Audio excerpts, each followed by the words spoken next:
Hi guys, and welcome to today's ALAKAZAM Live. I hope you had a great weekend, and if you're in the UK, I hope you had a fantastic bank holiday. We had the annual Nardi Bake Off going on yesterday at our house, where our friends come round and we all have to bake something.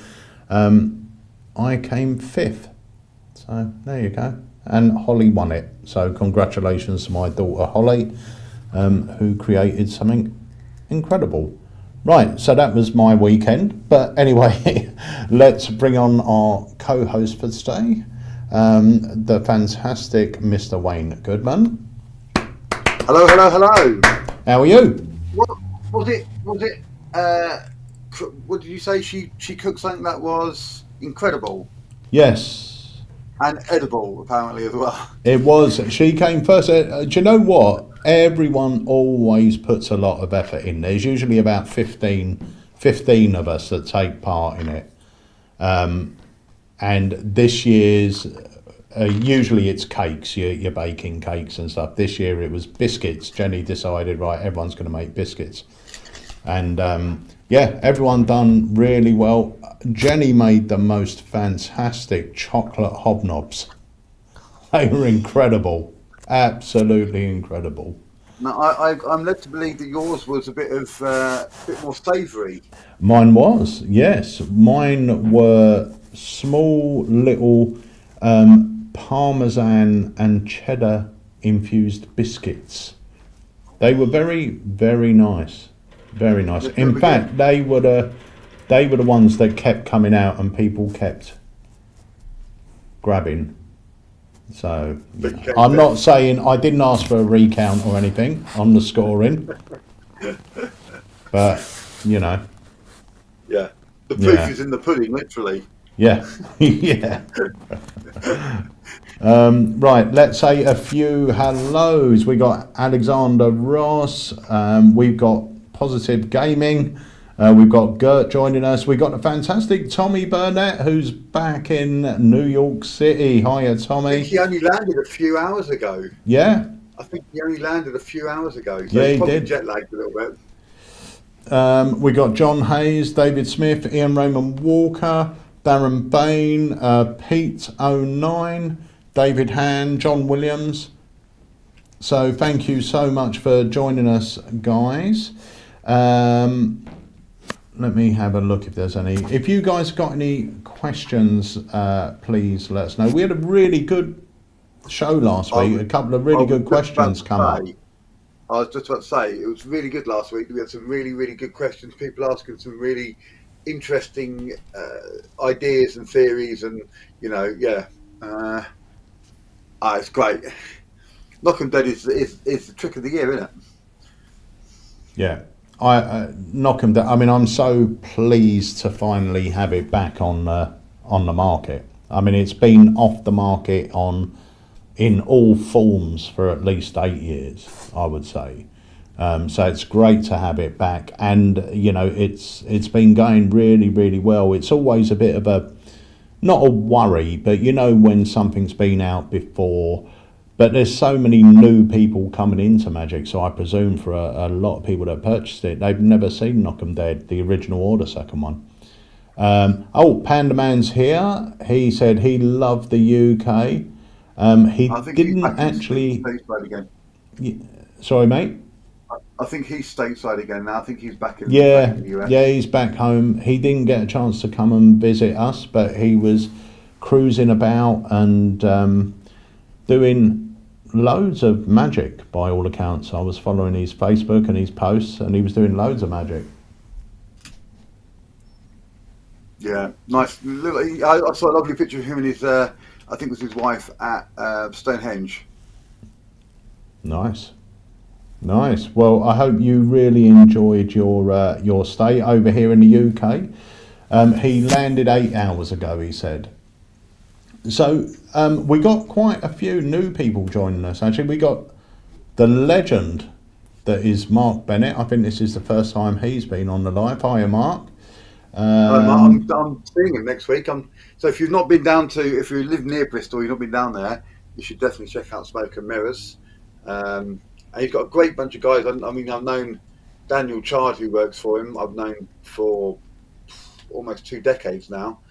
He's a lovely, lovely guy. Very, very clever card guy. Yeah. Probably one of the top card guys there is. I've not seen him. I've not seen him for ages because he doesn't tend to do Blackpool. But yeah, nice to see you, Mark. David Smith. So you're lecturing at Smoke and Mirrors then?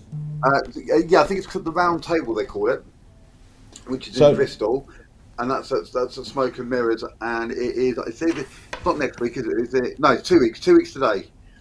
So 2 weeks today I'll be there. So Mark, if you're still watching, can non-members come along? If so, drop the details in here in the chat, so anyone up near Bristol can pop along to see Wayne lecture. Thank you very much. I know there's a couple of guys from Wales, Jason Simons and hopefully Dangerous Ryan are going to come down and watch. They messaged me, so hopefully they're going to be there. It should be a good one. It will be a good one. I love Bristol as well. I've not been down there for a long time. My favourite bit in Bristol was always because there was another bar called Illusions, and walking up the hill to Illusions, there's a Banksy picture. It's the one where the guy's hanging out the window, and it's just always really poignant to see something like so famous and so just there on the street. It's kind of like really weird to be able to be that close and up close and not have it all boarded off, and beautiful. Well, it's gonna be great. Oh, here you go. So Mark said it's on the 23rd of May. Darren Bain's coming to see you. Oh, nice. And Mark Bennett said that non-members are welcome, so they can meet up at Smoke and Mirrors Comedy and Magic Theatre Pub.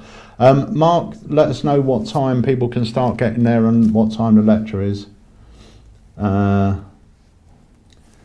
Okay, Panda Man wants to see the Knock 'em Dead trailer, so we'll drop that in a moment. We got a few trailers and a few things to talk about today.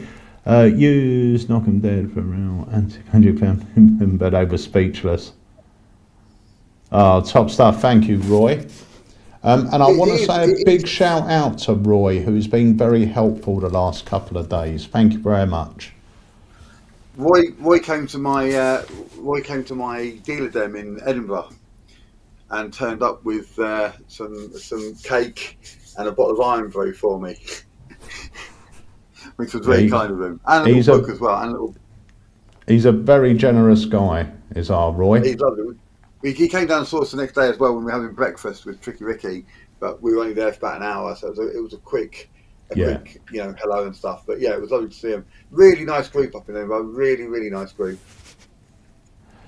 Mark Bennett says bar opens at 5:30. The lecture starts at 7. Oh, meeting starts at 7. The lecture 7:30. Panda Man said Zoltar's opener killed all over the UK. Thank you Nice. so much. So I tell you what, we've got another special guest here in the studio as well, which I'm going to introduce you to in a moment, or bring him on screen. But I think before we do that, we should play the Knock 'em Dead trailer. What do you think? Sounds like a plan.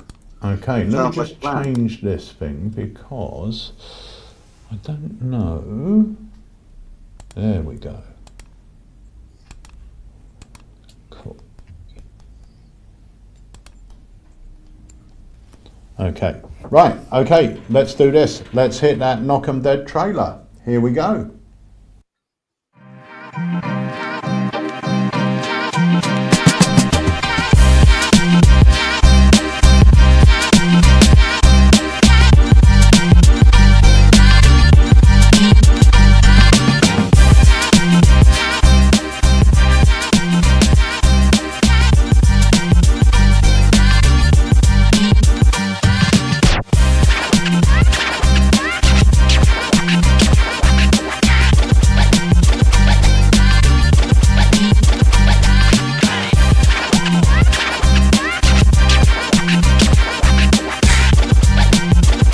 Colin, let's try something out with a deck of cards. 52 different cards, each card in a different location. Yep. In fact, if you can take hold of the cards, you're going to do everything here. I want you to deal the cards one at a time, face up into my hand. The reason I ask you to do it face up is so you know I'm not cheating. Yeah. Now, I don't want you to focus on any one card in particular, but whenever you feel the time is right, just stop dealing. Okay.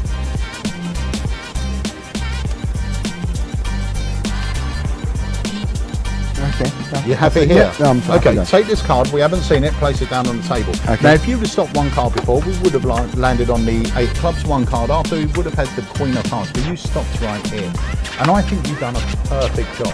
I told you to stop when you felt the time was right. Yeah. You thought the time was right. Yeah. And I think you stopped in exactly the right place. In fact, I placed a prediction card in this deck before I came out today. If you Right. spread the cards face down onto the table, you'll see my prediction card. It should stick out right down here like a sore thumb. Do me a favour, I don't want to touch it, just slide it out next to the card you stopped at. Now here we go, we've got the 3 of spades, it's a card that I predicted you would stop at. Now you could have chose any one of the 52, turn it over and show the camera, what did you stop at? No. The 3 of spades, you've done perfectly, high five for that mate. That's mental.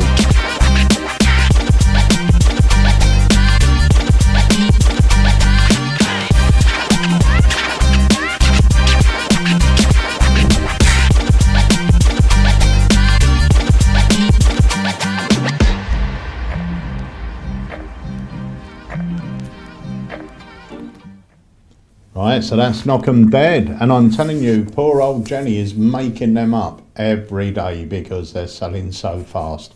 If you want one, we do have some in stock, so you can pop your order in. So without further delay, let's introduce our special guest for today. It's Mr. Jonathan Brecken. Hello, Internet. How are you? Not too bad. How's everyone else out doing? Hello, there? Internet. Hello, Internet. Hang on, there's messages coming in everywhere. Sandy Wilson, look at that. It's what all the young kids say, Wayne. Hello, Internet. It really ain't. I'm doing it all the time. I was a family, it was a 50th birthday party in a really big house on Saturday night, and Knock 'em Dead. I did Knock 'em Dead, I did The King's Secret by Mark Bennett, not just because it was a coronation weekend, but because it's just one of my go-to tricks now, and Hard Stretch, and all 3 of them killed all throughout the day. Absolutely fantastic. That's so good to hear. It's so, I mean, the thing is, we know, you know it kills, but when you get those, when you perform it and get the reactions, you just know in your mind you're just going to always perform it. That's, Knock 'em Dead's always been with me. It's one of the only effects that has constantly been there. I've gone back to effects or move stuff out, move stuff in, but Knock 'em Dead has always been there, in one form or another, because it is just so strong. Yeah. It's so strong, and it is. If you need a one and done, i.e., someone just says, "Can you just show me something?" and you just want to knock them out within a minute, knock them dead's the one to do. If you want to play it a bit longer, you can, and it will work perfectly well as an opener, a really strong middle piece, or a killer closer. It will fit anywhere in your routine. I just watched the trailer for the first time because I've been super busy, and it put a little smile on my face while I was watching the trailer. It looks super cool. It's a super simple routine, but it's great. So, Jonathan, what have you been up to? Because you have now got your very own stand-up show. Yes, I have, thank you. We've been busy with the stage show. We opened it last year in Doncaster, near where I live, in a small theatre there. It was on the back, actually, of a few people, like my mum, John Morton, one of my best mates, yourself, just pushing me to do it, and I kept on putting it off.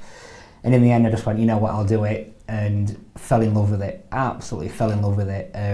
I feel more comfortable on a stage. Like, I still do the walk around stuff, but I feel more comfortable in a stage environment, and I'm learning very fast that it doesn't always go smooth on a stage show. There's so much more you have to take in consideration, not just of I'm going to put a stage show on. You have to write it, which we've written with some really good people behind it with me, helping me. And then from the first show to where it is now, it's changed so much because we've done stuff that in our heads looked really good on paper, but performing it just doesn't quite fit into stage environment. But then we've also taken stuff where, and I know they say you shouldn't fix stuff that isn't broken, we've taken stuff that has been working and tried to change it a little bit more. Like the master prediction, I'm obsessed with master predictions, and I wanted to do something a little bit different, which we are in the middle of making at the minute, a completely different box. There's no tube, it's a helium balloon. It's taken a lot of work to build it all, but yeah, I'm absolutely loving it. I did a parlour show on Saturday. I finished at 11 o'clock, drove straight down to Kent. I got here at like 3 in the morning. I've been to the theatre this morning where we're doing the show in June up here, just to go through some stuff. But yeah, I'm absolutely loving the stage side of it all, and that's where I'm evidently wanting to go more down that route of the stage side of it all. And another thing that I've been looking into, because I only do mentalism, is I wanted to learn more of the psychology side of it all. Yeah. And I'm starting to read a lot of psychology books to understand. It's still magic, but to understand better when you're trying to explain stuff. It was like yesterday, I was in Waterstones. Yesterday, I was having a coffee with my mum, and we was just looking at the books, and was talking to this gentleman at the side of us, and he's actually a professor of psychology, and he was just like telling me all these different books to get that would be better for what I'm doing, and he asked to see an effect, and I did it, and he loved it, and he was like, oh, was it to do with anchoring? And I was like, yeah, sure, why not? Yeah. I was like, yeah, it's to do with anchoring, but even though for us it was a magic effect, for someone that teaches psychology, he could relate to the effect that I did with it being a proper psychology method, which I think is really good in mentalism, that you can actually link it to a proper method. And that's what I'm wanting to do more of, to be able to link it to stuff. But you just got to make sure you know what you're talking about when if anybody asks you. If somebody starts asking you about anchoring and stuff, and you go, oh, I don't really know. Yeah. Like some of the books are just amazing. And I also picked up The Warlock Effect yesterday by Nyman as well. That looks really good. Right, I've got a question coming in for you, Jonathan. Okay. Lee Alex says, greetings to you and your mum. But John Hayes says, Jonathan, how did you pick your character for performing, and has it changed? I don't know. That's probably a hard one for me to answer, because I think I'm the same. It's probably going to be better coming from like Peter or the people that see me performing. I try and keep me as me. I'm a very grounded person, and I still find it overwhelming. One thing that I found it overwhelming when I came off the stage is there was people waiting to talk to me and wanted a photograph with me. That was a little bit a surreal moment.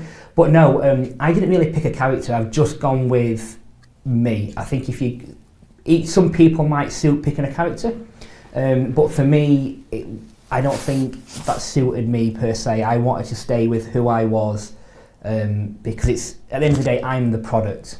So I didn't want to have something where you have to keep on switching in and out of something. If I kept it as me, I'm always going to be that same person. I'm always going to be Jonathan Breckin. I'm quite a shy person. But for you and for other people, you might find it better finding a character. And when we was writing the shows, we looked at my character as stuff that I do and say quite a lot, and make sure that we built it around that. So we've not really built a character, we've still kept it as me, but there's little bits that we have put in there. So yeah, in a way there is a character there, but there isn't as well, if that makes sense. Yeah.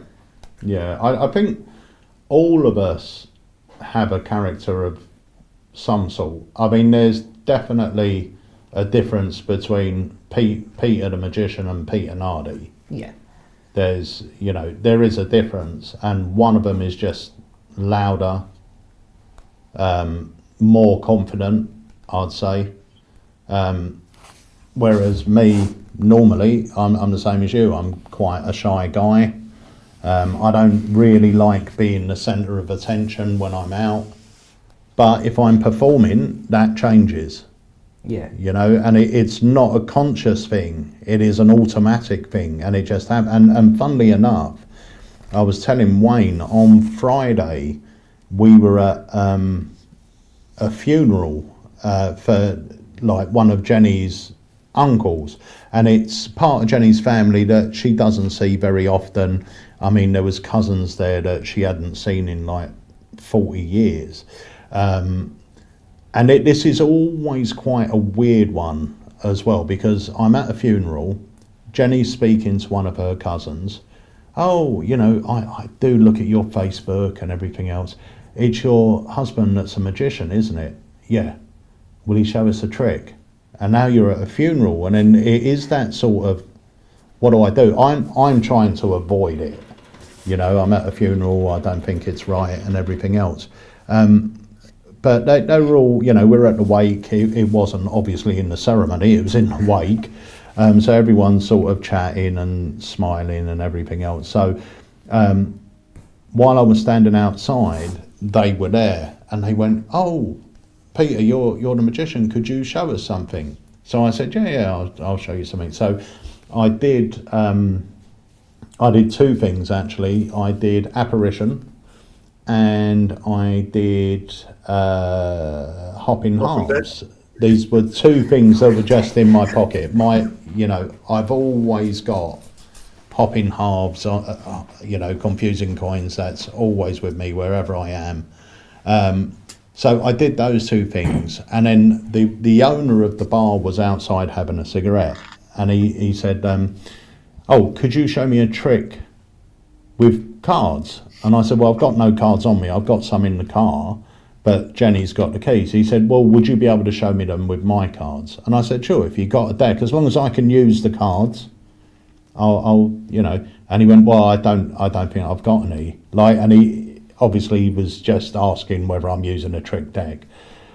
So they kept bugging me to get the cards. So I went and got the cards, performed a little set for Jenny's family, and I would say for the next 2 hours, I was literally just at the bar performing to all the regular bar guests, and just getting drinks bought for me all night. So God knows what the quality of my magic was like, because it isn't great at the best of times. Do you know the difference between me and you, Pete? What's that? If you're at a funeral and you're trying to play it low, I've got my own funeral business cards.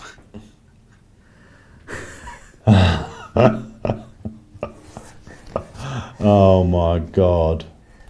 I've got them in the other room. I show them at my lectures. Putting the fun into funerals. The thing is, to be fair, it went down really well. There was one of one of Jenny's cousins, before I did the card tricks, she saw the coin. Oh, I love magic, but I've got to go. I've really got to go. I've got to go. She got in her car, she drove off. 5 minutes later, she come back and said, oh, I couldn't go. I had to come and see what you were doing. So, but it went down really well. But do you know what was surprising? And Speed Eric isn't surprising. If you ever do it, you will know.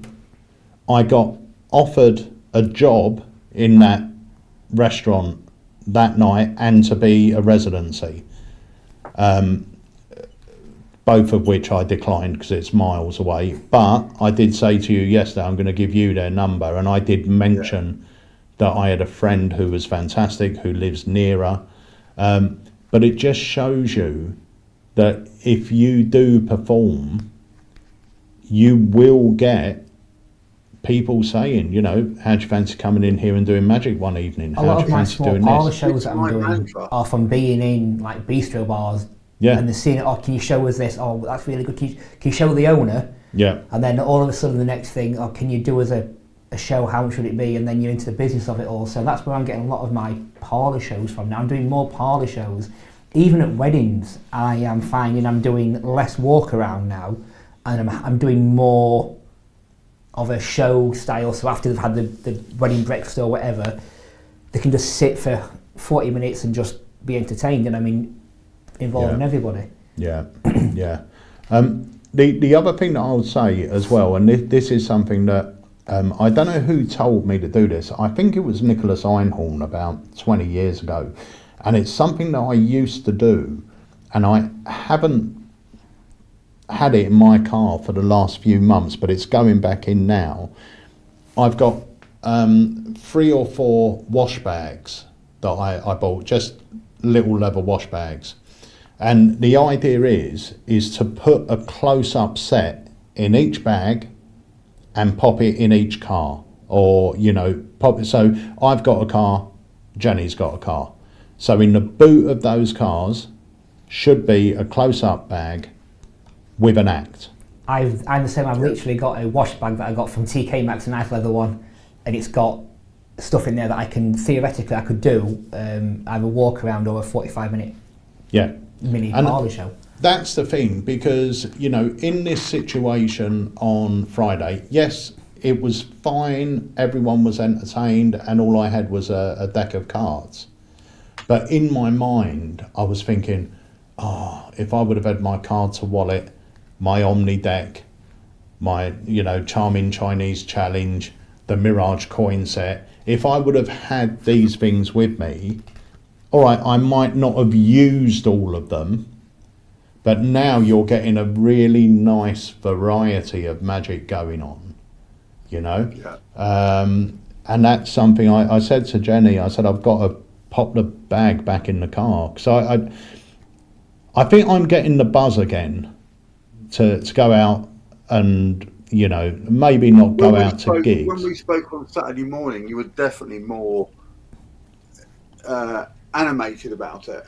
Yeah, it's really weird, and I know we've discussed this a lot, because you're always performing, like constantly. If you come down to the shop, which you do every 2 or 3 weeks, no one can get in the shop to demonstrate anything, because you're all over it. Like straight away, you're boom, boom, boom, boom, boom. Yeah, I want to perform. You're busy. I want to make sure that I'm not, you know. But the thing is, that's great, and that's what I was speaking to Jenny the other day, and we were discussing, like, if you go back 10, 15 years, if me and Jen went to a pub or a restaurant, I could guarantee you I would be performing magic for people in that bar. Guarantee it. Yeah. But for the last sort of 10 or 15 years since then, I've sort of done everything I could to avoid it. You know, it's like, I can't, don't tell them I'm a magician, don't do that, don't. Whereas the last few weeks, we had a 21st birthday a couple of weeks ago, performed a bit there. My friend's birthday was up, she asked me to perform, I performed there. And then last week, and then you start getting a buzz. And do you know what I think part of it is, especially for me, is working in a magic shop, a lot of the people that come into a magic shop are magicians. So you're not really performing to them. And you're certainly not getting the reactions that you're used to from lay spectators. Now, you know, Wayne, when you're in the shop and lay people come in, the reactions you get are proper, proper jaw-dropping, my God, that's real magic. Whereas magicians, it's like, oh, right, okay, so what is it? Is there an Elmsley count involved? Is there a this? Is there a that? And it's not the same. You're always looking for the method. We're magicians. We are looking for the method. You can't appreciate magic for magic anymore. Yeah. I don't. But like the performing thing, I think Peter would agree with me. Is my confidence from when we very first met many years ago to now is completely different. I would never perform. I hated performing, and I never carried anything with me. And my mum always used to moan at me about it. And Peter you need to carry stuff with you. And now I will perform any chance I can. Yeah, and that's how it should be. To be fair, that's how it should be. If you're someone that wants to do more magic, you should be performing at every opportunity. My residencies, when I was doing them, were all, I got each and every one of them from performing magic to a friend at a bar, and either him telling the waiter or the waiter seeing and asking me to show him something. It was never me walking in and saying, hey, I'm a magician, would you like a magician's work in your restaurant? We were always there just having a meal, and it was one of those weird things where the waiter come over and went, oh my God, that's amazing, or my mate went, oh, show him, this is great. And then it just happened sort of organically off that. I've had it. My mantra has always been: be seen, be booked. You go in somewhere and you do some magic. Like you were in just there on an off chance on Friday, caught the manager's eye. He wanted to see a trick, and you're being offered a residency. Yeah. You'll be in a pub. I have this all the time. I'll be in a pub, do some magic. My mate will be there. I'll show us a quick trick, do a couple of tricks for them. Somebody will go, I'm getting married next year. My cousin's getting married next year. You got a card? Or we've got a Christmas party for a company. You know what I mean? And they always lead somewhere because they go back completely enthused and completely excited about it. And the person booking it going, wow, and you just saw him for 5 minutes. Yeah, he was amazing. Well, it sounds like exactly what we're looking for. And you get a booking from it. Can I just also add to what you were saying there about I'm always performing? I had a very surreal experience on Sunday because I don't get stage fright. I've never had stage fright. I've had it twice. I talk about it in one of my books. But I don't get stage fright. I don't get worried about going on. I kind of know that I can handle whatever's going to happen, and it's going to be what it is. But on Sunday, my daughter Charlie was playing with her band, and she'd only ever done one gig. She did 3 songs at Christmas time for an outdoor fete. Not many people there. And on Sunday, she did the Full-Born Festival. And there was about 250, 300 people in the beer garden, and not a very big beer garden, so it was really busy. And I was really, really nervous for her. And she was great, and she killed it. She was brilliant. She did drums and bass guitar, and she was brilliant. But I felt the nerves for it. But at no point, normally in that situation, because again, I know a lot of people in the village, a lot of people know me because Charlie used to go to school there. I didn't do any tricks, I didn't do any magic. And I didn't feel like I needed to, which was weird for me because normally, Magic Wayne, and I'll do a few tricks for them, but it didn't happen at all until about 2 hours afterwards. Charlie and her mum and her mum's boyfriend left, and Roman Armstrong was with me, creator of Hard Stretch, and we said let's go and get some food. So I went into this little takeaway, and we ordered like chips and a burger to take into the pub gardens because they weren't doing food. So we were in there, and there's a little boy in there. He must have been about 4 years old, and I didn't know them. And he was going, "Look, mummy, magic!" And he had a little 20p, and he was pulling it out from behind her ear. And me and Roman both heard the word magic, and our ears pricked up, and we're like, "Oh, what's going on here?" And it was really cute. This little boy and mum and little boy's dad were clapping. I was like, "Ah, that's really lovely." And I didn't even fit. I just went over and said, "Oh, can I show you some magic?" And he gave me the 20p, and I did like boom and made it vanish. and I pulled it up behind his ear, and then I took it and rubbed it, and it turned into 2 20p's, and I gave him both. I had 1 20p obviously, and I gave it to him, and he could keep it. But it was a really special moment that was created because I just did it, and it was just a nice, and that I think comes down to that we have got a gift. I know a lot of people, a lot of magicians, this is our living, this is what I do for a living, but we can also use it as a moment of giving, to make a special moment for what is happening right there. And I didn't give them a card, I didn't say anything else. They left with their food and we all got ours and went and ate ours. But it was a really nice little moment, just captured right there, the opportunity. It's just seeing people happy. And seeing people happy. You never know. That person, they might say to their friend, I should have given them a card really, but it wasn't. I didn't have any on me, to be fair. But you kind of go, that could lead anywhere. That could be, he did some magic for my little boy. You never know where it's going to go or what's going to happen from that. And you can always, You could have just implanted the seed for one of the next big magicians to come from the UK. You never know. Yeah. It's interesting. We've got a few interesting questions come up, but before we get into them, got another trailer to play. This is something that a lot of people have been waiting for to come back in stock, and it is the long and short of it. Harry performed this on our socials, and I think we got over 1 million views on it. Wow. It's a great little effect. It uses a very old principle that I should think we're all aware of, but David's routine has really made it 3 minutes of entertaining magic. So let's take a look at this, then we'll be back and we'll chat about some of these questions. Some good ones coming up here, so it will be interesting. Okay, here we go. This is the long and short of it. As of last night, I came back from a week of 31 performances at the Magic Castle, and in every show I performed this, the long and short of it, and in every show I looked forward to performing it. What is it? Well, it's 4 pieces of wood in a burgundy sack, and with those pieces of wood, depending on your audience, you could explain the power of suggestion, or demonstrate quality control, explain why you flunked geography, or maybe talk about the time you bought that thing from IKEA. You could also take the approach I took.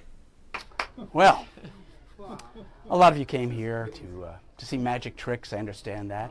And many of you came here to hear a discussion of classical architecture. Well, in an effort to please everyone, I brought a little pouch with me, a little pouch with which we can discuss all the nuances of classical architecture. It's all in there. That's where it will happen. Ever go to Old England, Greece, Rome? All those cities look beautiful.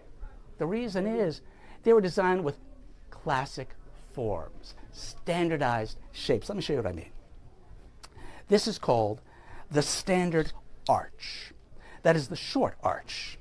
There's also a long arch. There's the short and the long. It's hard to see the size differential, but if you double it up, it becomes more pronounced. The short and the long. Short and long. They're color-coded for ease. Now that you understand the short and the long, you get the idea? Let's talk about the short. The short arch is an interesting one because we're making windows or doors. Oh, you thought this was the... Some people get confused. No, they're color-coded. This is the short, and the red are the long. It's short and long. Very clear, short and long. You can look at these just pieces of wood. They don't get bigger. They don't get smaller. Short. Oh, I'm sorry. Look. No, you're right. And oh, you're right. I'm wrong. Forgive me, because they're also labeled, because you'd want to do that, right? These are the short, which must mean these are the long. Of course, short and long. Short is very, just you can look at them, they're pieces of wood. Thank you. There are variations you can do along the way, which makes it really useful in architecture. You can have a short long, a different sort of arch. It'll always match another short long, of course. A short long matches a short long. Or you can make it a long short. A long short will always match another long short. Of course, they have to. Where it gets interesting is if you take the long short and you make that a short long. That, of course, will be shorter than a long short for obvious reasons. Now, it gets interesting, though, if you take that, take the long short, make that a short long, make the short long a long short, that'll have to be longer than the short long, even though it was a long short just a moment ago. I think because the word long comes first. I'm not exactly positive, but it's something like that. At least we know one thing. Too shorts will always be smaller than too long. It does get a little muddy, I admit that, especially when you realize each one is exactly the same size. That, folks, is the long and the short of it. Yes, we learn, we grow, we change. It was educational as well. Yeah, too much. What is it we do? Well, we amaze and amuse, and the long and short of it in a space of about 3 minutes does both. So that's Beautiful. the long and short of it. We've got a few of those in stock now. So grab one if you've been waiting for one. Right, and a question from John. So I'll start this off with you, Wayne, because you've most probably got more of an answer to this than me and Jonathan, because you do far more gigs. So if you have performed for a while and decided you want to change, how would you go about changing an act you've performed for so long? Oof.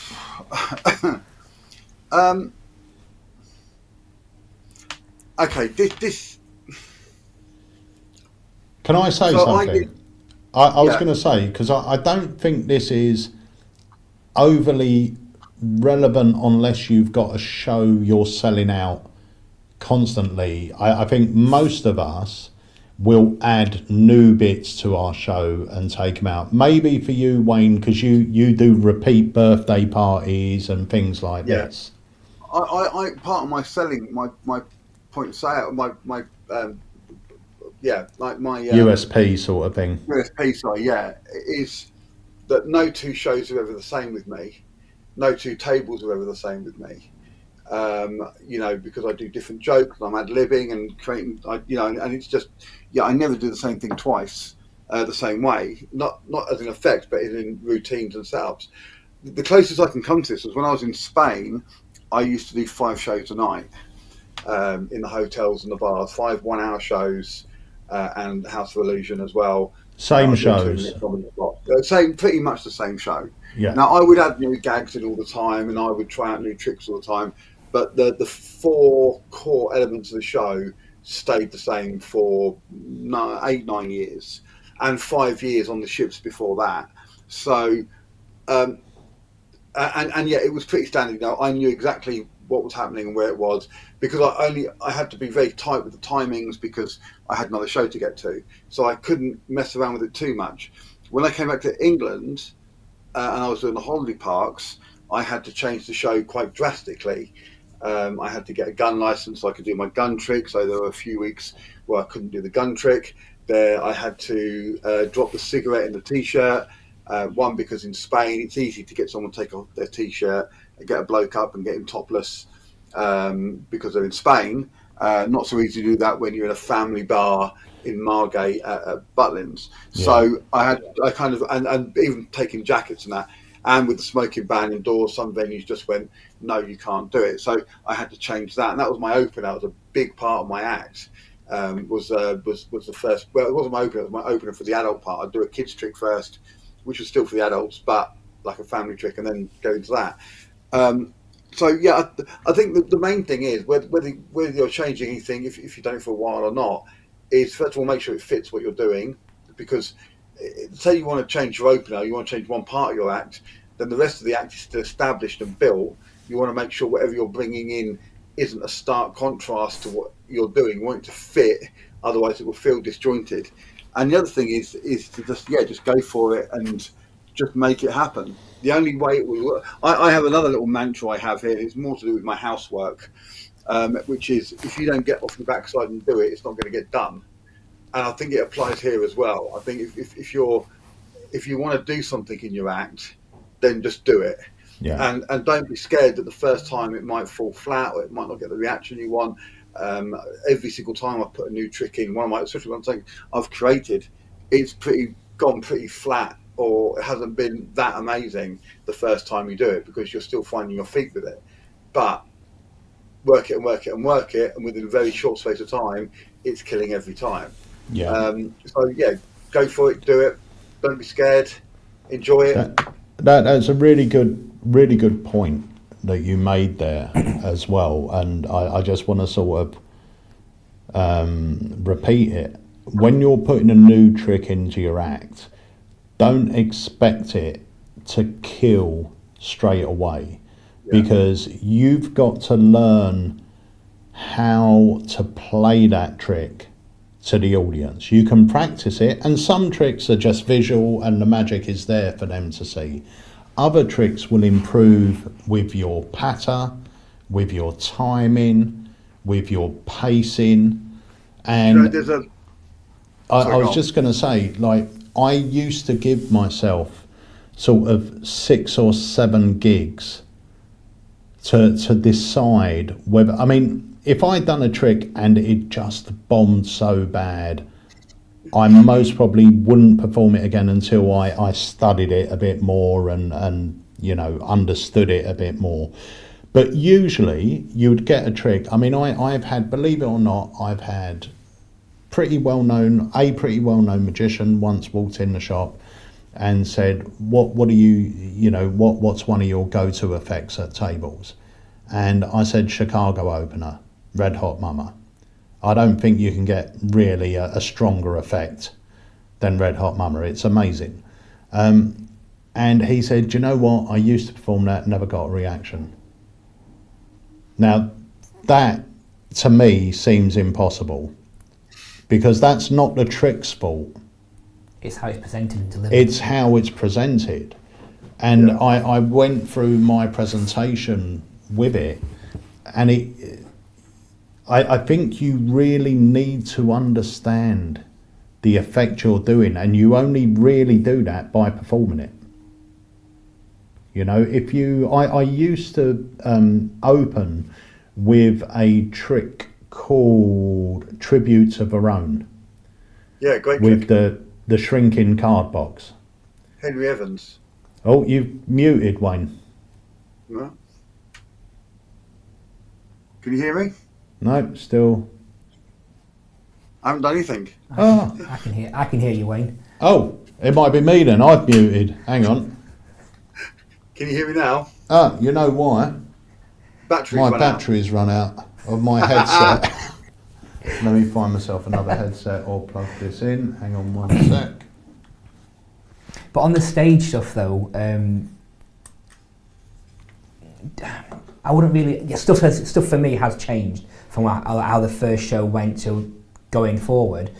But I don't think you can just take something randomly out and put anything randomly in. Everything for me on the stage side, on the stage show, has to flow, because at the end of it all ties into With the a end. with a stage show, though, John, with a stage show, it is a story. It's a performance, so it needs to flow. When you're working at a table, I'm not disparaging what you're saying, but I think that's really essential for that, because you know, that's the difference between a table, the walk around, and the stage. So for like a stage, that's what I can be at a table and have somebody say something, and I can instantly change the direction of the show that I'm doing for them. Yeah. You know, and with regards to jokes, everything can change on the turn of a 5p because of whatever's happening. Whereas in a stage show, I agree. With a stage show, you've got to be a lot more careful about taking stuff out and putting stuff in. If I'm doing close up at a table and they're a great crowd, and I've got my new trick that I'm working on, that, you know, I've never performed it for anybody, I've not even shown it to my trusted guys, and I really want to just get an idea for it, and these guys are lovely, I can go, do you know what, I'm going to show you something special. No one's ever seen this before. It's a brand new trick. If it falls flat, doesn't really matter, because I've already got them on side. But if you try and do that in a 100%. stage show, then you're gonna you could destroy the whole performance. Oh yeah, like when we was rehearsing, John Morton, one of my best mates, he was there with me, helping me do the show, writing it and coming up with stuff with me. And let's just say one effect had different outcomes. We had to rehearse every outcome, and then every outcome from that within a reason. Obviously, you can't accommodate for what people are going to do, move, stay on stage, but within a reason, like we had an outcome and a script for every outcome and possibility that could happen. But we found from the first show that not everything went down smoothly, definitely not smoothly as we hoped. And that wasn't just down to us, that was stupid stuff like lighting, sound, stuff that's out of your control. You can rehearse it as much as you want, but when it comes to the other stuff that's out of your control. Yeah, that's the thing. I mean, things will improve when you perform them. That's when you'll truly understand, I think, the magic you're doing. There was a little thing I was going to say earlier, and then we'll drop a trailer in, but I used to open with tributes of our own, or I went through a very short stage of opening with that, and I wasn't... At that point, I went, oh, by Henry Evans, and that's when we got the whole music business. Ah, right. And basically, I wasn't getting the reaction at all. There's a moment in that trick where you get a beautiful visual shrinking of a card box. Yeah, really no beautiful. reaction. No reaction at all. And it bugged me, and I was thinking, but why? It's so strong. And I must have done it at 3 or 4 gigs, always the same, no reaction at all. And then I finally realised what it was. It happened so quick, and because I hadn't grabbed their attention before, no one even noticed it shrunk. So all I did was I put it as the second trick. So the first trick would have been something like Extreme Burn or Flash Cash at the time. So I would do that, bang, now everyone's looking. Now you go into that. And the reaction, exactly the same trick, exactly the same presentation. The reactions were amplified 100 times. I've had it with a banknote. Yeah. It's a banknight effect. The prize, it wasn't really, it was like we'd built up to it and then it just dropped. Yeah. Oh, here's a booby prize type of thing. And I was like, we want to make that even better. So we checked still the exact same effect, it's just the outcome at the end with the delivery, how it's done, is getting a massive more effect because then it's then tying into something else later in the show now. Yeah, yeah. And that's the thing, but you only get this by performing. You will only get it by performing. You don't have to be a paid professional, but perform it to your mates, perform it to your family, and then you'll get the real feedback you need. Do you know, there's something I've noticed through tutoring people, and a lot of magicians have this, and it's something that I think when you're especially when you're first beginning, and it goes back to last week when somebody asked that question, Pete, what do you do when somebody says, oh, I know how this is done, or oh, nice Elmsley count thing. Just because you know how the trick is done doesn't mean you know how to do it.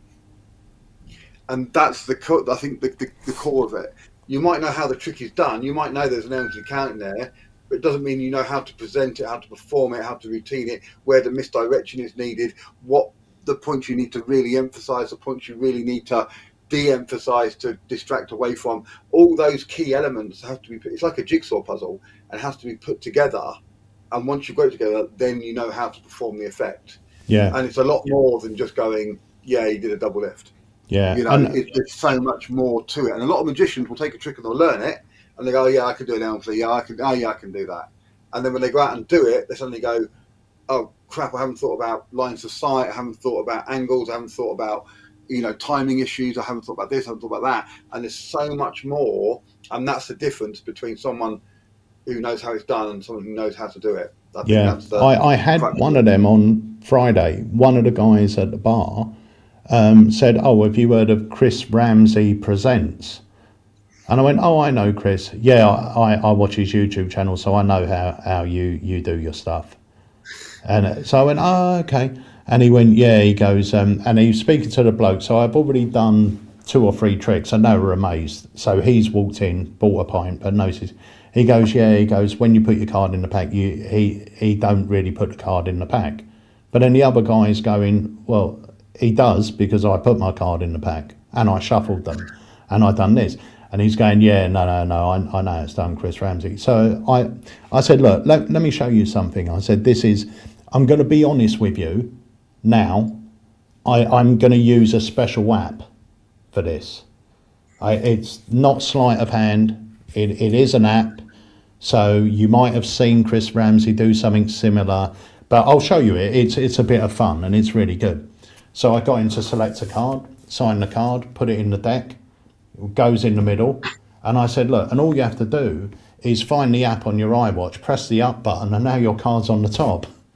And now his face drops, and I went, yeah. I goes like, it looks great. It looks like sleight of hand, but if I put it near the bottom, you can see it's going near the bottom. I just have to press my Apple Watch, and it's back on top. And I just done an ambitious card. What's the app?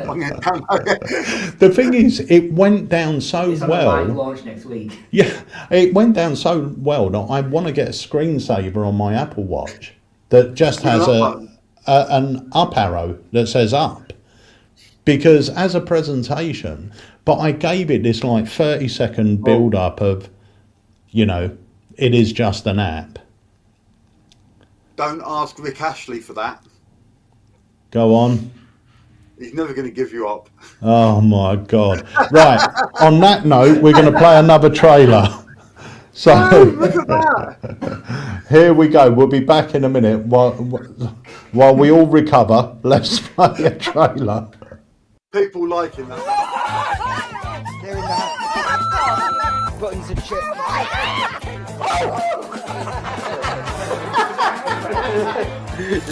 That's too much for me. Really? Hand. Huh? What? How do you do that? I don't feel it.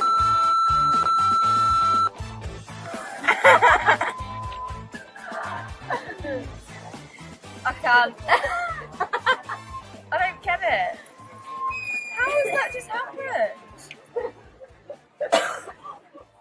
Wow. My brain hurts. When myself and Mark Southworth, my oldest friend in magic, decided to release a trick together, we wanted it to be perfect. We wanted to create a coin trick that was incredibly visual, with props that were interesting, things that really made it stand out from regular coin tricks. We wanted to create a gaff that was both unique and utterly baffling. We wanted to create something we could both be proud of, to become part of our legacy, to devise wild and interesting presentational plots and routines, something that would add real value to the magic community. It wasn't a project we wanted to rush, so we had patience and we took our time. And now, I wish we hadn't, because Mark's gone and he never got to see the project complete. So what do? I'll tell you what you do. You make him proud. I've assembled a team of some of the greatest minds in magic, who've all come together to make this project something incredible.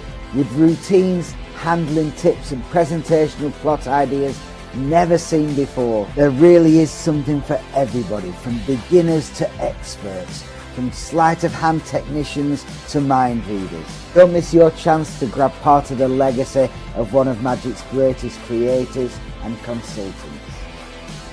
Here's to you, buddy.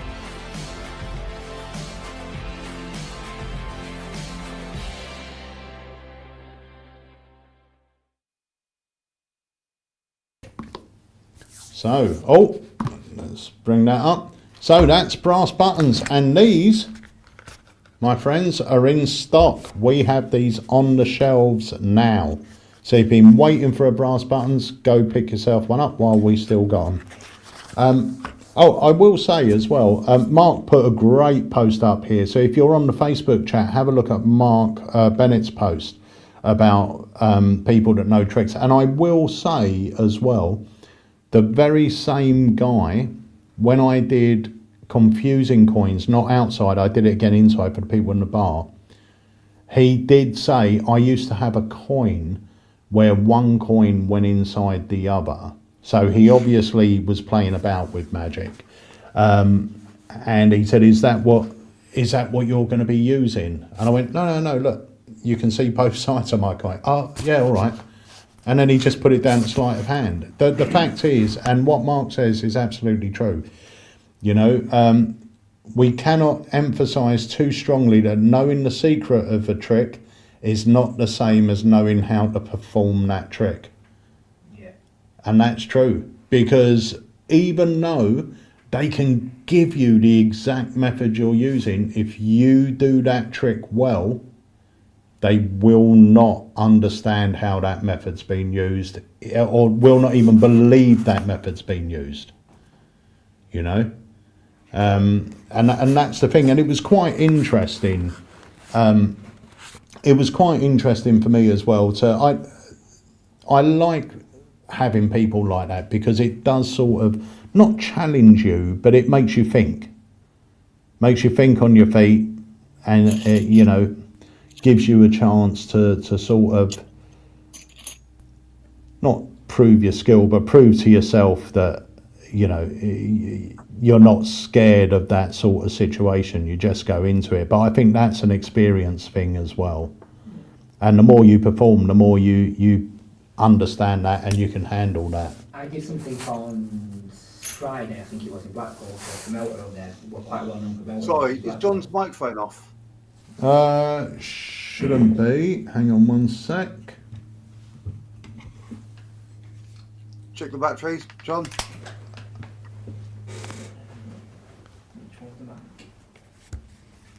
It's gone off. Oh, hang on one sec. God, we're not having a good time with batteries, are we, today? Yeah, in a minute I'm just going to go, Yeah. Right, John should be coming on in a moment. Can I just thank the 300,000 people who have just messaged me saying what a brilliant gag that was, by the way. I'm not turning it off on the on one.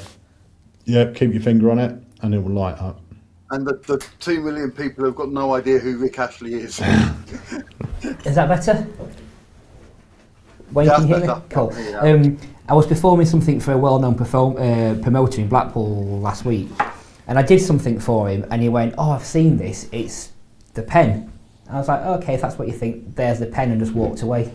Yeah. And from that, he shouted me back, and then we've got into talks about more stuff now and whatnot. But could seen people do something similar before. It was like, "Oh, it's the pen." I was like, "Oh, you can keep the pen." Yeah. Yeah, it's interesting when you get those sort of people, and it's something that when you're first starting out, it's most probably your biggest fear. Oh, it's frightening. It's terrifying. Yeah. But the thing is, the more you perform, the less it worries you, because you know you've got other stuff in your arsenal if you need it, you know. And for me, Friday was, as a performing thing, was quite nice, because I tried out a few effects for the first time that I've been wanting to sort of play to the public, but I haven't really had the chance. And one of them, simple little effect off Chris Congreve's Academy, his 4 King trick, got amazing reactions. Like, It's always the simple absolutely. ones, but you look at, it's always the simple ones Yeah. that are going to be the more killer. You look at Eliminator, look at Knock 'em Dead, look at any of the card tricks. The reasons Zoltar, so simple to perform, so Yeah. easy to do, so powerful to the spectator, you know, and it's practically self-working. Yeah. You know, Zoltar's Eliminator. I mean, when I do that in the dealer demos, I say to people, when Pete first showed me this, when he told me the method, I thought it was winding me up. Yeah. I thought it genuinely was winding me up. I was like, no, it can't be that easy, and it is. You know. It genuinely is. And then there's other things like, you know, I'm a big fan of like John Kerry's Fate. I think Fate's a lovely idea, like a little trick. I love Doodle Queens. I love Flash Prediction by Paul Gordon.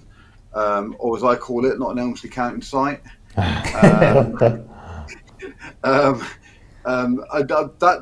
always in my little wallet, ready to go. I love flash prediction. I think it's so clever, so visual, understandable. It's great. So simple to do. You don't have to think about it. You can put all your effort into presenting it, and not into worrying about you're going to get the moves wrong. I tell you what I did the other day, again on the parlour show, which I'd not done for years and years since I'd got it, is Wayne's Exchange. I couldn't remember the handling of it, so I needed to get the video, and Peter sent me the link for it. I was like, oh, once I started watching it again, it was like muscle memory. Oh yeah, it's that, and then did it, and it went down really well. I think you forget sometimes how strong they are. Some stuff is, because you'll get new stuff and you put stuff to the back. It went down really well. Kolsky put, do you guys think being caught out is one of the best lessons to learn from? I mean, hopefully you'll never get caught out, but it does happen. Something, at some point, something happens. And so, you know what, as well, sometimes somebody will say something, like I've been in the middle of a bill switch routine, right, where you've got nowhere to go, right, if they catch you, yeah? And I'm doing this bill switch, and I fold the £20 note, but I always do the same. I take it into $1. I take it into a $1 bill, then they don't want to keep it. So take the £20 note, fold it up, unfold it to $1, boom. I know this lovely guy, you'll see it again, yeah, give me another 20, right? Everyone laughs. As I get the $1 back off them, I hear this woman go, I've seen this one before. Bloke was using a plastic thumb, right? And I'm there going, ha ha ha ha ha ha. So I just looked at it and I went, oh yeah, that's interesting. I wonder how you'd use that, right? Finished the trick, gave him back the note, and I always give him back the note with the thumb tip underneath it, so that if they're looking at the hand, they're looking at the note, and they're not looking up here to look up here, something here. And I put my hand back and I went, well, that was great. Did the greater gag and just moved on. And by just acknowledging it and going, oh, that sounds interesting, and not going, oh, or I've had somebody go to me, oh, my mate does a trick like this, and he just turns over 2 cards as one. And you go, that's cool. Oh, yeah, I have to learn that one. And all of a sudden, and they go, oh, yeah, it's really good, you should check it out. Yeah. And now all of a sudden, first of all, it's not confrontational, and secondly, they think that you're doing a different thing that they don't know about, so they don't keep on about it. And the thing is, the question there, do you think is one of the best lessons to learn from? I think everything about performing live is a good lesson to learn from. I will say as well, that trick I was doing of Chris Congreve's, even though it's super simple, and I must have performed that 12 times on Friday evening to different groups in that bar. Not to the same group? Not to the same group, no. But I would say it wasn't until maybe the 6th or 7th performance that I had made sense of the routine in my head with regards to what to say. Do you know what I mean? Because the first time I did it, reactions were great, and I was thinking, oh, what do I say about this card on the table? How do I word this? How do I play it? Then the next time it changed a bit. Then the next time it changed a bit. And it was mostly about the 7th time, and I thought, yeah, that fits. And to the audience, the effect was as good the first time as it was the 7th time, because I'd practice it, and it sleight of hand wise, it was fine. And performance wise, it was fine. But for me, my mind is, every time I'm doing a trick, and I think you'll find that with most performers that are working, every time we do a trick, we're looking and thinking of ways of improving that trick, or there'll be moments that will mean nothing to the audience, but to us won't sit right. Yeah. Do you know what I mean? And we think, I need to think of a better word for that. I need to think of a better thing for this. Have you ever found as well, when you're doing stuff in your head, it might take you 5 minutes and you've rehearsed it for 5 minutes, but all of a sudden it's over within like seconds? Yeah. I found that out on, again, the show I did at the weekend, and I had to, like, in my head, I had to come up with something really fast, and I was doing John Morton's icon, the big icon board, And instead of me showing all the numbers that they could have picked, they got, oh, can you come up and help me? I was like, okay, you got to do it really like a showgirl and whatnot. And like, you carry on, I was going to get a drink of water, and I went and sat in the audience, and I went, this is what we call filling time. You just show everyone in the audience each different number, and it got such a reaction. Yeah. Like, everyone was in stitches from it. Yeah. And it's little things like that you learn when you're out performing. Yeah, you can't plan for that. You can't script that. No. But do you know what I always say, I've said it 100 times as well, when you're rehearsing a routine, especially if you're out performing close up, it doesn't really matter. When we say you've got 5 minutes at a table, if you're there for 7 minutes, it doesn't matter. If you're there for 4 minutes, it doesn't matter. You're not under these time constraints. No one's timing you. You're there for 2 hours. As long as you're there for your 2 hours, you're good. But if you are doing a stage show or a parlour show, or what Jonathan and Wayne have been doing and everything else, then you are there for a set time. And you know, if you've got 40 minutes, you've got 4 routines. Those 4 routines can't only last 20 minutes. And they can't last an hour and 10 minutes. They've got to last 40 minutes. And the way to do it is to film yourself. And whenever I come up with, I'm for my own benefit, I'm working on a close-up act, like a parlour act, a 12-minute parlour act. And what I'll do is I will record myself performing it as if I have spectators to the side of me. So I will, as sad as it may seem, I'll interact with these people. These are your imaginary friends, Peter? Yeah. Oh, okay. And I had to borrow some of Wayne's as well, because I didn't have enough to fill the audience. I have a lot of imaginary friends. They're real people. I just imagine they're my friends. So, but the thing is, if you do that, if you can film it and interact with these people, then you're getting a true sense of timing.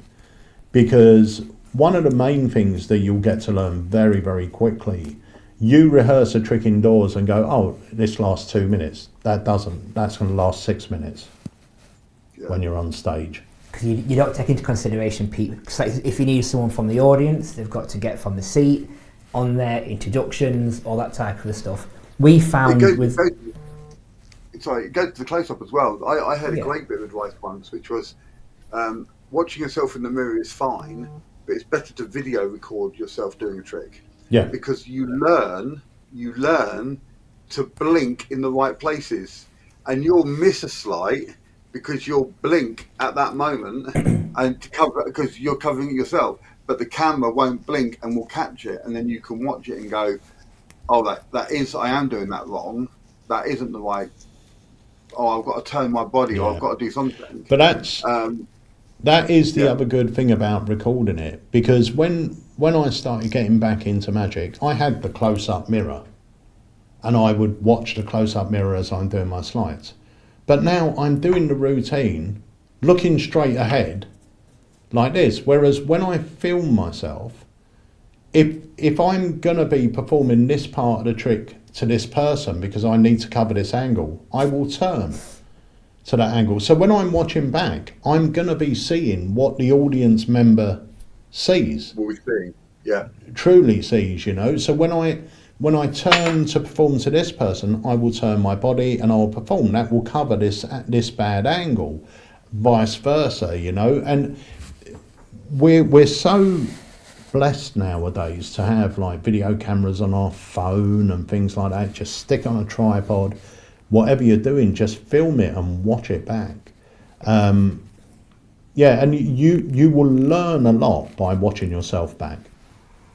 What I did with this for the stage stuff, because you're not surrounded by people, so you can't look at them, is when we was rehearsing in the rehearsing space, we would pick spots in the room, and you would have to make sure that when you're delivering it, you're looking there, and then you're looking down there to make, and you had to, it was like a pattern. Yeah. And then you change it up for the next rehearsal, so you wasn't getting muscle memory, but make sure you covered each spot where you was little looking. Section. Yeah. And this is what it's all about. It's all about having fun entertaining and putting smiles on people's faces. 100%. And 100%, that's what it is. And I tell you what, when you go out there and do that, you come away feeling... Buzzing. Yeah, you're buzzing and you're just feeling so good, and they're feeling good. Right, one last... I was going to say, I hate to put it down now, but we have severely overrun today. Yeah, no, I've seen that. I was going to say, we've got one last question, and I'll ask you this in turn. Wayne first, do you prefer learning from a book or a video? For me, it's both. I've got no real preference. For the video, it's great for learning to get the visuals of it, but because I grew up when I was coming into magic at like 12 years old, 10, 11, 12 years old, everything was in catalogues. I would read the catalogue description and get very excited about the possibility of what was written down, the effect, and I like to capture that whenever I can. So I like to read my books, not just my books, but the books I've got, and capture that imagination, that sense of magic in me, and then visualize it and make it happen, which you can't do if somebody else is performing it, because then you're just performing their vision of it. So yeah, I like to do that. Jonathan? I'm the same. For me, video does take a little bit more of a preference, but for the mentalism side, I'm finding it's more the books, but a lot of the older stuff I'm trying to go into to get principles to put in to make them more modern. What about yourself, Peter? Do you know what? I'm the same. I do find I have less time to read books now. So I would say nowadays, and do you know what? And this is a sign of the times. My attention span is really, I need things quick. You know, it doesn't mean I want quick, easy tricks. That's not it. But if I've got to sit there and watch a 50-minute video to learn a 2-minute trick, I'll just be skipping through. So I prefer books because they are sort of more condensed, but you usually get to the point a lot quicker. But I feel I've got less time for books now.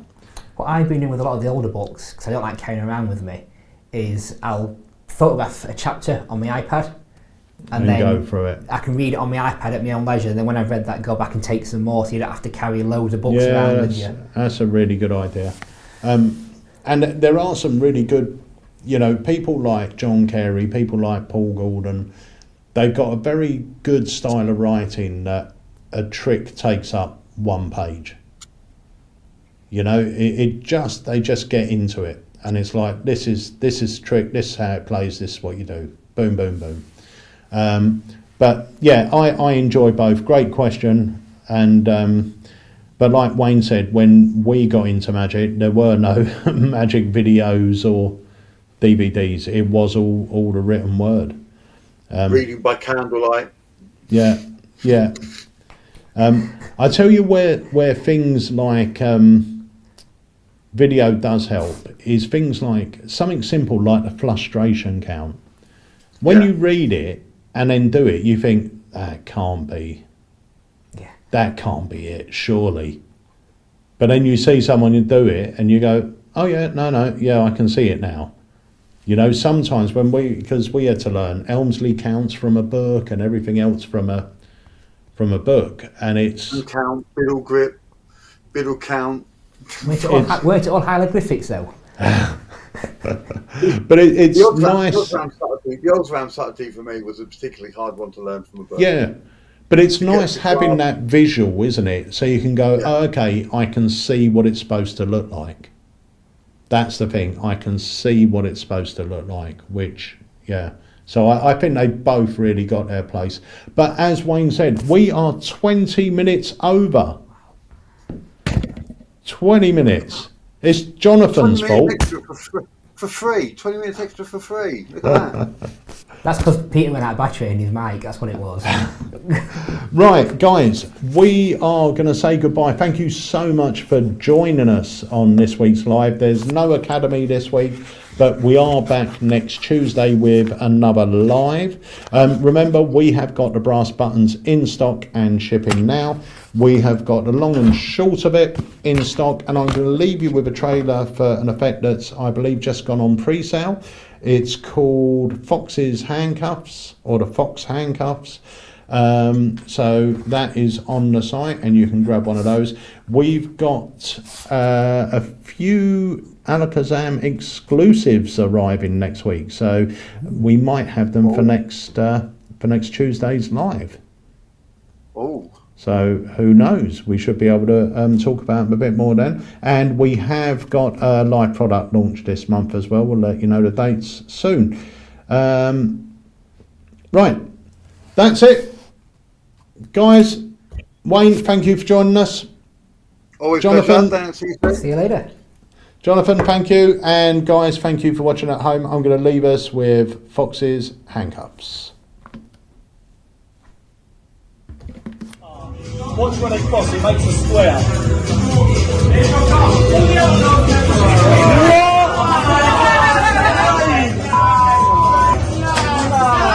Witchcraft, that is.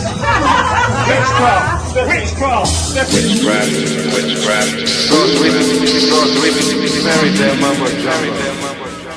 The Crazy Man's Handcuffs has long been a favourite illusion for many magicians all over the world. From the other world. It's just 2 elastic bands. Talk about pack small plays big. But with the Crazy Man's, it was all about how you unlink the bands, and never about watching them link. Until now.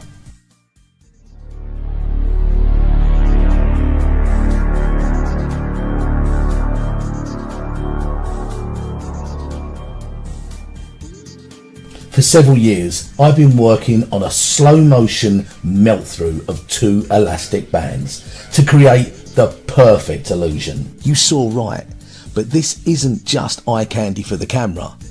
Watch it working at a real event. Right, if I was to take these off of my fingers, they'd fly right across everywhere. Watch it. So, index finger and thumb. You do it and they pop apart. No way. And again. Supplied with the special gimmick and this 40-minute tutorial, I teach you how you can perform this incredible illusion in all situations, even surrounded. I include bonus material on how to present this effect on all your social media videos.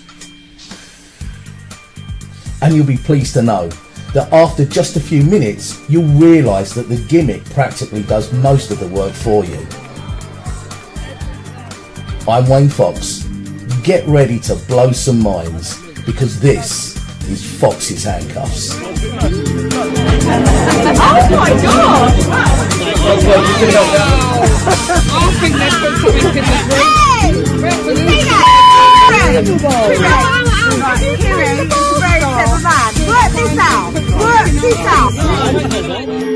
Fairy tale mumbo jumbo, fairy tale mumbo jumbo, fairy tale mumbo jumbo.